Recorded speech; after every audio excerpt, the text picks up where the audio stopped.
Hi guys, welcome back to my channel. I haven't uploaded a proper YouTube video in so long, so welcome back. My name is Dr. Anjana and I'm expanding my career in cosmetic and aesthetic medicine. Today I'm going to be talking about a brand. I have my secondary phone ready and research paper ready, and let me get my mic. So recently a brand ran an ad where they were talking about how oxybenzone, aka Benzophenone 3, is harmful for us. But they kind of ran the ad in a really shady way. They added this brand's formula and this brand's formula, and the tone was like, this brand and this brand contains oxybenzone. My brand doesn't contain oxybenzone, so buy my brand. Make mindful choices. On opening the second page of this particular post, ad, whatever you want to call it, it states that oxybenzone, aka Benzophenone 3, can be found globally in blah blah blah, as well as human urine. And it's a picture from Conclusion of Cosmetic Dermatology, and the reference is sus. Reference is Journal of Cosmetic Dermatology Wiley. I understand you took it from that particular journal, but where's the author? Where is the date that it was first published? Where is the citation? And also the volume, the issue. Where is it? They just slapped the name of the site, Journal of Cosmetic Dermatology. Whatever. Who are we to judge, right? Moving forward, the third slide states XYZ sunscreens are formulated with safe UV filters. Safe UV filters, because I'm gonna get back to it in a bit. Now the fourth slide is publicly available reports to show toxic impact of oxybenzone. The screenshot is from Journal of Cosmetic Dermatology and Proposition 65. I do not like this research. I do not support this research. I kind of commented like, why your research is so biased. Screenshot here. They asked me to DM them. I DM'd them. I waited for hours and they gave me such a weird reply. We'll get back to it later. And they disabled the comments section in this post. Moving on to this research paper that they've uploaded, I will link down all the research papers down below. Theirs will be separate because I don't want to be linked to it. Research, right? It's the following. Benzophenone 3 is an emerging human environmental contaminant, and that it is present in urine and it causes Hirschsprung disease. Also stated that oxybenzone or Benzophenone 3 causes contact allergy and disrupts endocrine system and has toxic relations to fishes and causes river bleaching. And guess what? Linked to this article, there were 27 references. I read all the references and I also read the references of the references.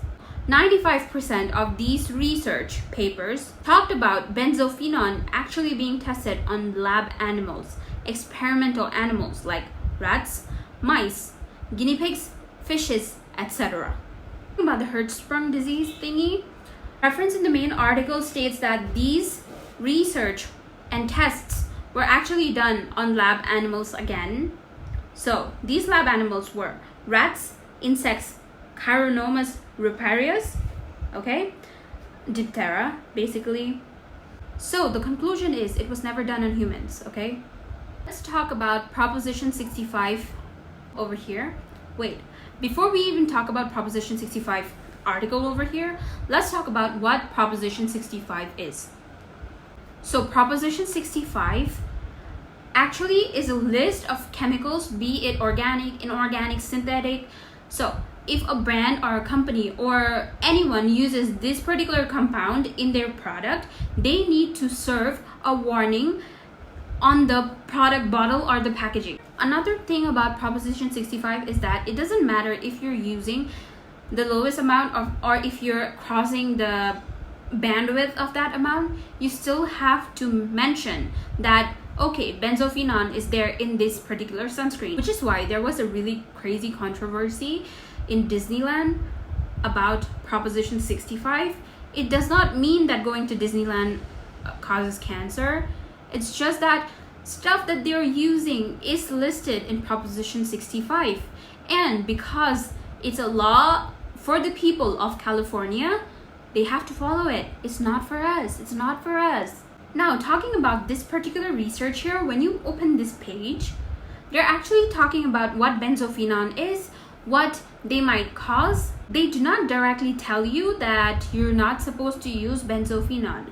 Most of the sentences actually go like, exposures may cause XYZ. Exposures may cause XYZ.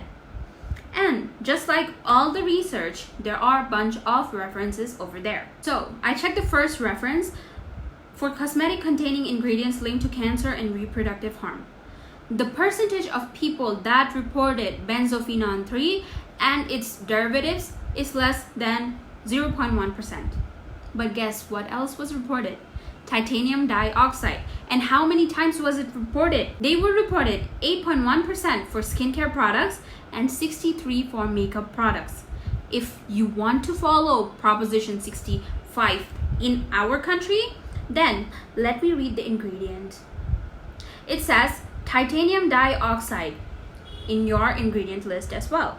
So Proposition 65 states that titanium dioxide is harmful, causes cancer and reproductive harm. So why does this have titanium dioxide? I wonder. Moving on to another reference titled NTP Technical Report on Toxicology and Carcinogenesis, Studies of Benzophenone. I'm gonna cut it short. 100% of the studies that was done was either on female and male rats, mice. I've read Proposition 65 reference, blah, blah, blah.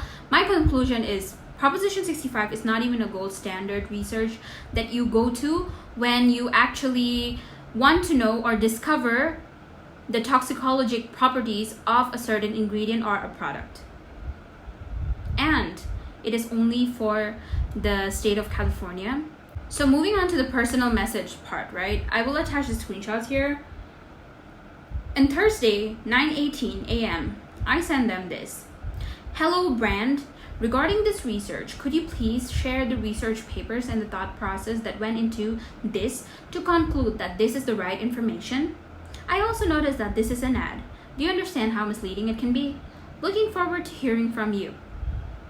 I waited. From 9 o'clock, I waited until 3 o'clock. 2 o'clock, 2:30, I followed up. Hello, just checking in to see if you have received my message. Thanks. Because interpersonal skills are important. I waited, and this brand responds. Hi, this post aims to educate people about the safe UV filters used in sunscreen. Oxybenzone is considered one of the most toxic ingredients and should ideally be avoided. Research papers such as Dermatological and Environmental Toxicology Impact of Sunscreen by ResearchGate.net confirm the need to avoid using this ingredient. Okay. Argument number 1. Argument number 2. According to the Center of Disease Control and Prevention, CDC, occasionally wearing products containing benzophenone 3 has resulted in a skin allergy, a photoallergy, a skin reaction that occurs with exposure to sunlight. Okay, argument number 2. The last line states that benzophenone 3 has been shown to cause weak hormonal activities in lab animals. They said it. Argument number 3, they said it. And they conclude by saying, it is better to be safe than sorry. Okay. I took my time and I replied, my concern is the tone of your ad and what is an Indian brand doing with the rule of state of California? I mean, this is not even the gold standard measurement of concluding that benzophenone is harmful. Plus, most of the studies done were on mice or rats, for example. The European Union states that benzophenone is safe for us, and mind you, European Union is not conservative like the FDA. They have more ingredients allowed in their allowed list, but has stricter rules when it comes to ingredients as such. I'm still not satisfied by the link that you sent because technically they did not send me anything. They just sent me ResearchGate link. They did not send me the research papers that was considered while making this post. The research papers in the screenshots, they did not send me any.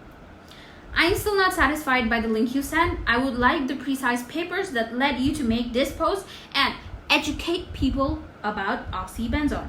In my honest opinion, as a consumer of your brand, the ad is rather fear-mongering and it sounds like this SPF has BP, my SPF does not, so buy my SPF. And additionally, they're also using other brands' screenshot. I don't even know if the brands know. I don't even know if it's allowed.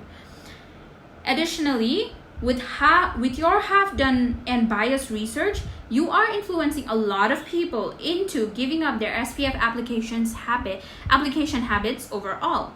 Thank you for hearing me out. I would appreciate it if you could send me the papers whenever you get time. If not, it's okay. It's just my opinion on your ad. Well, I said the final line because I don't want to get into any legal issues. I don't give a F if they don't send me, because I've already read their research papers. I just wanted to hear it from them. And the fact doesn't change. They did not send me anything. They just sent me like 3 arguments that doesn't even make sense.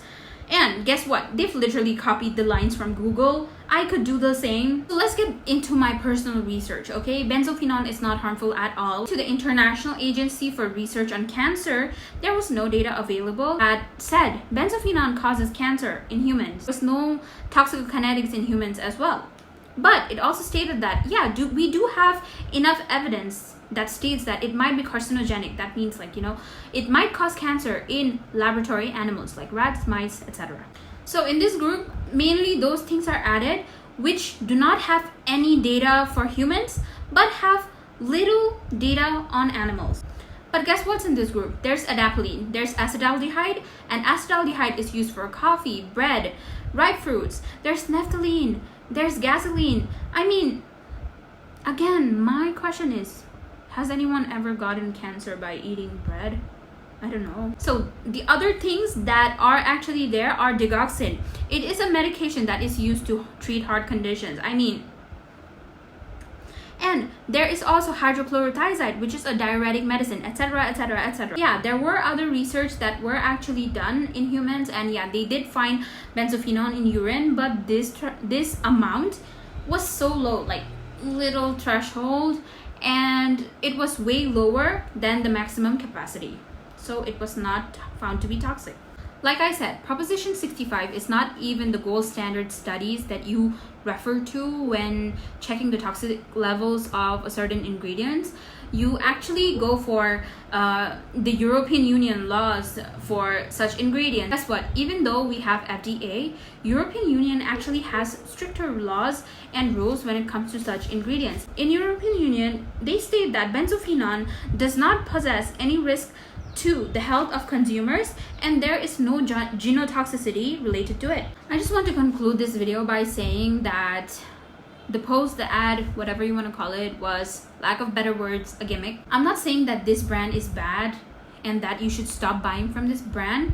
It's just that the post was so poorly researched. I mean, in the second page, they didn't even bother to add the proper reference. So that says it all, you know? And what they did was they Googled all the bad articles about oxybenzone, they added it to their post. They didn't even care to search what Proposition 65 was. What is it, like, you know, actually applicable to our country or not. They just added it because it said benzophenone causes blah blah blah and it's toxic. So yeah, I feel like it's their marketing strategy, but the amount of followers that they have, imagine the influence that they might have created. A lot of people who do not know about such ingredients might have actually thrown away their sunscreens, and they might have bought their SPF, right? But then again, my job as a doctor was to educate you people on this particular post on benzophenone in general, and to let you know that it is totally okay to use benzophenone containing SPF. But if you're into this sunscreen, go ahead, use it, because I'm into their sunscreen as well. They have amazing ingredients. It's just that their post was, lack of better words, garbage. That's it for my video. See you again. Bye.